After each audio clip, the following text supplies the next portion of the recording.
ಎಲ್ಲ ಮಸೀದಿಗಳಲ್ಲಿ ಇವತ್ತು ಪ್ರಾರ್ಥನೆಯನ್ನು ಮಾಡಿಕೊಂಡಿದ್ದೀವಿ. ಇವತ್ತು ನಾವು ಗಾಂಧಿನಗರ ಮಸೀದಿಯಲ್ಲಿ ನಾನು ನಮ್ಮ ಮಾಜಿ ಮೇಯರಾದಂಥ ಅಯ್ಯೂಬ್ ಅವರು ಎಲ್ಲ ನಾವು ನಮಾಜಿದ್ದೀವಿ ಶುಕ್ರವಾರ. ಅಲ್ಲೂ ಇವತ್ತು ಪ್ರಾರ್ಥನೆ ಮಾಡಿದರೆ ಇನ್ನೂ ಹೆಚ್ಚಿನ ನಮ್ಮ ಸೈನಿಕರಿದ್ರೆ ಇನ್ನೂ ಹೆಚ್ಚಿನ ಶಕ್ತಿ ಕೊಡಲಿ, ನಾವು ಯಶಸ್ವಿ ಆಗಲಿ ಅಂತ ಇವತ್ತು ಎಲ್ಲ ಇಡೀ ರಾಜ್ಯದಲ್ಲಿ ಎಲ್ಲ ನಮ್ಮ ರಾಜ್ಯದಲ್ಲಿಲ್ಲ ಇಡೀ ದೇಶದಲ್ಲೇ ಎಲ್ಲ ಮಸೀದಿಯಲ್ಲಿ ಪ್ರಾರ್ಥನೆ ಮಾಡೋಕ್ಕೆ ನಮ್ಮ ಗುರುಗಳು ಸೂಚನೆಯನ್ನು ಕೊಟ್ಟಿದ್ದಾರೆ. ಇಡೀ ದೇಶದಲ್ಲಿ ಇವತ್ತು ಎಲ್ಲ ಮಸೀದಿಯಲ್ಲಿ ಶುಕ್ರವಾರದಲ್ಲಿ ಇವತ್ತು ಪ್ರಾರ್ಥನೆ ಮಾಡಿದ್ದಾರೆ. ನಮ್ಮ ಸೈನಿಕರಿಗೆ ಇನ್ನೂ ಶಕ್ತಿ ಕೊಡಲಿ, ನಾವು ಯಶಸ್ವಿ ಆಗಲಿ ಅಂತ ನಾವು ಇವತ್ತು ಪ್ರಾರ್ಥನೆ ಮಾಡಿದ್ದೀವಿ. ಇಲ್ಲ ಬರಬೇಕಾಗಿತ್ತು, ನಾನು ಬೇರೆ ಕಾರ್ಯಕ್ರಮದಿಂದ ಬರೋಕ್ಕೆ ಸಾಧ್ಯ ಆಗಿಲ್ಲ. ಬರಬೇಕಾಗಿತ್ತು, ಅಧ್ಯಕ್ಷರು ಫೋನ್ ಮಾಡಿದ್ರು ಮೇಲೆ ಬರಬೇಕಾಗಿತ್ತು. ನಾನು ಬೇರೆ ಕಾರ್ಯಕ್ರಮ ಇದ್ದೀನಿ, ಸಪೋರ್ಟ್ ಕಾರ್ಯಕ್ರಮ ಇದ್ದಿದ್ದರಿಂದ ಅಲ್ಲಿ ಹೋಗ್ಬಿಟ್ಟಿದ್ದೀನಿ. ಸೂಸೈಡ್ ಬಾಂಬ್ ವಿಚಾರವಾಗಿ ಹೇಳಿಕೆ ವಿಚಾರವಾಗಿ ಬಿಜೆಪಿ ಅವ್ರು ಭಾಳ ಟೀಕೆ ಮಾಡ್ತಾವ್ರೆ ಸರ್. ಬಿಜೆಪಿಯವ್ರಿಗೆ ಟೀಕೆ ಬಿಟ್ಟು ಏನ್ರಿ ಇದೆ? ಟೀಕೆ ಬಿಟ್ಟು ಏನಾದ್ರು ಇದೆಯಾ ಅವ್ರಿಗೆ?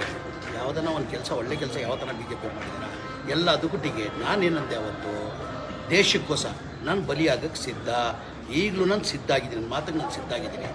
ನನಗೆ ಸೂಸೈಡ್ ಬಾಂಬ್ ಕೊಟ್ಟರೆ ನಾನೇ ಕಟ್ಕೊಂಡು ಪಾಕಿಸ್ತಾನಕ್ಕೆ ಹೋಗ್ತೀನಿ ಅಂತ ಹೇಳಿದ್ದೀನಿ. ಈಗಲೂ ನಾನು ಬದ್ಧ ಅದಕ್ಕೆ. ಈಗ ಅವ್ರದ್ದೇ ತಾನೇ ಸರ್ಕಾರ, ಕೇಂದ್ರ ಸರ್ಕಾರ, ನಮ್ಮ ಸರ್ಕಾರ ಇಲ್ಲ ತಾನೆ. ಈಗ ಆದೇಶ ಯಾರು ಮಾಡಬೇಕಾಗಿರೋದು? ಪ್ರಧಾನಮಂತ್ರಿಗಳು ತೀರ್ಮಾನ ಮಾಡಬೇಕಾಗಿರೋದು. ಅವ್ರು ತೀರ್ಮಾನ ತೊಗೊಳ್ಳಿ. ಒಬ್ಬ ದೇಶಕ್ಕೋಸ್ಕರ ತ್ಯಾಗ ಮಾಡೋಕ್ಕೆ ಒಬ್ಬ ಮಂತ್ರಿ ರೆಡಿ ಇದ್ದಾನೆ ಅಂತ ಹೇಳಿ ಅವ್ರು ಒಪ್ಪಿಗೆ ಇದ್ದರೆ ಐ ಆಮ್ ರೆಡಿ. ನನ್ನ ದೇಶಕ್ಕೋಸ್ಕರ ನಾನು ಏನು ಮಾಡಿದ್ರು ಕಡಿಮೆ ರೀ.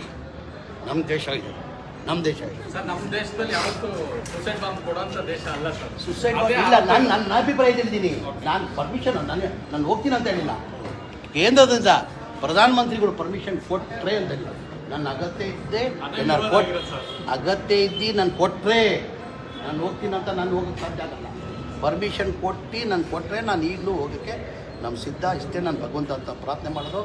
ನಾವು ನಮ್ಮ ಸೈನಿಕರಿಗೆ ನಾನು ಶುಭಾಶಯ ಕೊಡ್ತೀನಿ. ಇನ್ನು ಭಗವಂತ ಅವ್ರಿಗೆ ಹೆಚ್ಚಿನ ಶಕ್ತಿ ಅವ್ರು ಕೊಡಲಿ ಅಂತ ನಾನು ಭಗವಂತಂತ ಅಲ್ಲಂತವ ನಾನು ಪ್ರಾರ್ಥನೆ.